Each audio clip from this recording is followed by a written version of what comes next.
Good evening and welcome to Poland Daily. I'm Natalia Moczulska and this is the news. Day 233 of the Russian invasion of Ukraine. The aggressors are showering Ukraine with missiles that fall on energy-related facilities, among others. There are fewer and fewer of them in storage, according to intelligence reports. In turn, Russian commanders in Ukraine are treating mobilized soldiers, who mostly lack basic military training, as cannon meat, easily replaced by new ones. This morning, S-300 missiles fell on Zaporizhia again. Infrastructure facilities and residential houses were bombed. Today, 7 missiles have fallen on Zaporizhia. Nobody died. Only one family who hid in the basement was trapped under the rubble, but the rescuers saved them quickly. There aren't even any injured people, so it's fair to say that today is a lucky day. Ukraine's defense minister Oleksiy Reznikov has published statistics on the use of precision missiles by Russia. At the same time, the command of the Air Force of Ukraine announced the shooting down of 8 Iranian Kamikaze Shahed-136 drones this morning. According to our data, Russia still has 300 drones of Iranian production. They plan to buy several thousand such drones, but we will see if it will happen. In any case, we must be prepared for this. We are working on jamming and combating systems. Our soldiers are making progress in this area. The shot drones are disassembled, and the electronics installed in them are examined. Disturbing news is coming from the Zaporizhia nuclear power plant. The Director General of the International Atomic Energy Agency, Rafael Grossi, believes that the situation around the power plant is unacceptable and that the immediate action is needed to ensure the safety of the facility. I've been informed by our team on site that external power to Zaporizhia nuclear power plant is restored. The operator says this morning's outage was caused by shelling damage to a far-off substation, highlighting how precarious the situation is. We need a protection zone ASAP. Last month, Elon Musk's company, SpaceX, warned the Pentagon that it might stop donating its Starlink satellite services to Ukraine unless the U.S. starts paying tens of millions of dollars a month to keep key communication services in place in a war-torn country. Ukrainian experts from the telecommunications industry say that no one ever believed that the service would be free. Part of Starlink was bought by Poland, part by the Pentagon, some by various non-governmental public organizations. Currently, some of Starlink's services are paid by the military, and some are financed by Ukrainians living abroad. Several dozen more prisoners of war have returned to Ukraine in recent days. At a meeting with international organizations, Andriy Yermak, the head of the president's chancellery, demanded that the Red Cross inspect the conditions of stay of Ukrainian prisoners in Olenivka as soon as possible. Ukrainians who have returned from Russian captivity say that they do not see any mission representatives in the prisons there. Ukraine allows the International Committee of the Red Cross to visit Russian prisoners of war in Ukrainian camps and prisons. And Ukrainian prisoners of war in Russian prisons receive no help from international organizations. Ukraine restored the railway connection with the city of Kramatorsk. Trains in this direction have not run since the beginning of April, after the Russian attack on the station. Now you can travel by them to Balaklia, Derhachi, Chugev, and Izium. Local governments will buy coal at a gross price of 1,500 zloty per ton. The difference will be covered by the government and then resell it to residents for up to 2,000 zloty after taking into account their own costs. The cost of the government grants is about 3 billion zloty. The Prime Minister added that the stiff electricity tariff for local governments will most likely not apply to 80 but 100% of energy consumption. The Council of Ministers has passed a bill that sets the selling price of coal to local governments at a maximum level of 1,500 zloty. This means that coal for the end user will be much cheaper. Prime Minister Mateusz Morawiecki announced the detailed assumptions of the bill yesterday during a conference in Otwock.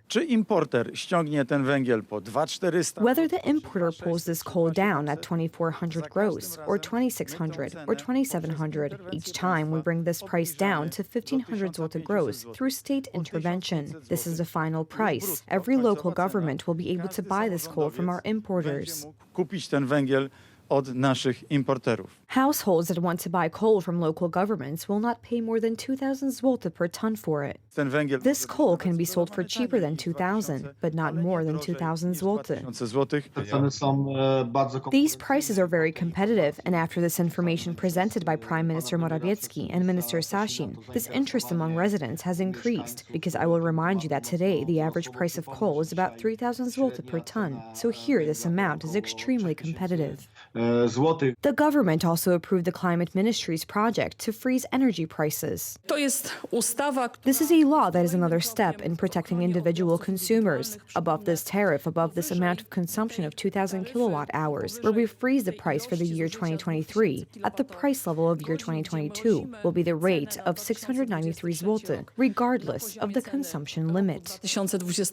For local governments, sensitive entities, micro, small, and medium-sized entrepreneurs, the amount will be 785 zloty per kilowatt hour. However, the government's response to the energy crisis has raised some controversy over the mitigation of regulations on coal quality standards. A few days ago, a Polish energy group began selling lignite coal, often referred to as brown coal, with prices ranging from 300 zloty to 500 zloty per ton.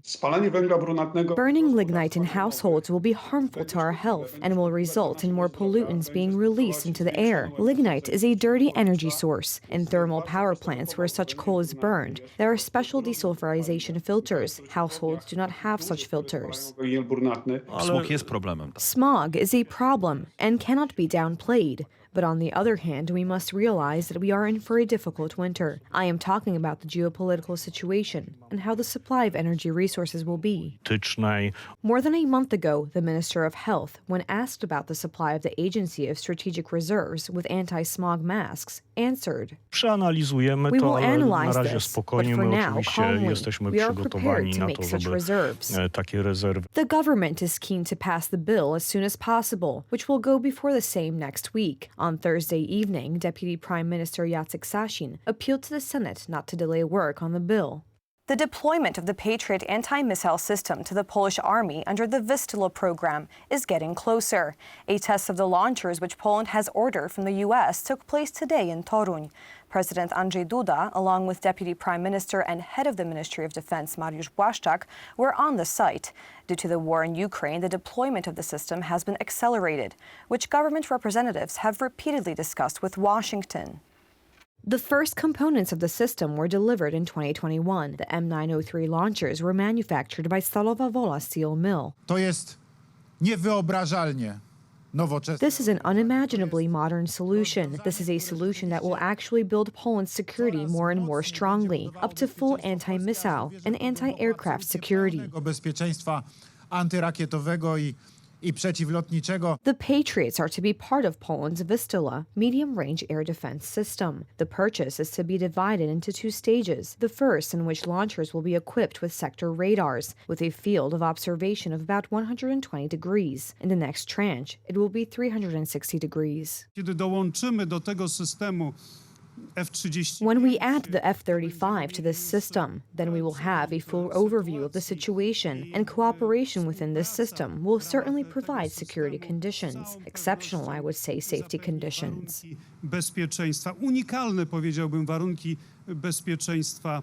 The new system will be complemented by ballistic missiles. Narew and Vistula are systems that are expected to be the foundation of Polish sky security. Experts remind us that these are the first such investments in 30 years. It is an excellent system designed to combat various types of air attack means, from aircraft, helicopters, cruise missiles, as well as short-range ballistic missiles, thus a component of a missile shield, an air defense shield. The Vistula system is just one element of the modernization of the Polish military. The government has also decided to purchase, among other things, 250 Abrams tanks, 500 Set HIMARS, and 24 Bayraktar drones. Patriots were selected as the basis of Poland's air defense system in April 2015. The first contract for the purchase was signed as early as 2018. Delivery of the two batteries of the IBCS Patriot system is planned by the end of 2022, with initial operational readiness scheduled for late 2023 and early 2024. Earlier this week, a flying car of Chinese manufacturer Xpeng Aerot took its first public test flight in Dubai.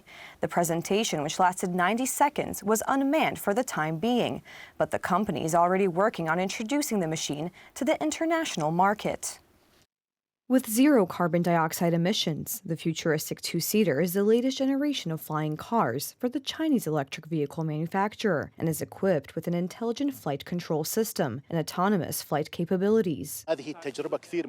This experiment is very important. The Chinese company XPeng, which is worth more than $20 billion, is one of the biggest manufacturers of electric vehicles in China and a pioneer in the production of flying cars. It has the resources to run experiments and manufacture. It has engineers, logistics, and production channels. So it is taking all this expertise and putting it in the production of flying cars, definitely alongside the best partner in the world, which is the Emirate of Dubai. Guests and reporters lined up to check out the new vehicle and watched a historic 90-second test flight, which was described by its manufacturer as an important base for the next generation of flying cars. Our XPeng Aerospace brand is a global brand in the future. So we are now in the researching process. We are make the step by step to the international market. And first, we select the Dubai city because Dubai is the most innovation cities in the world. And this is our first public flight globally.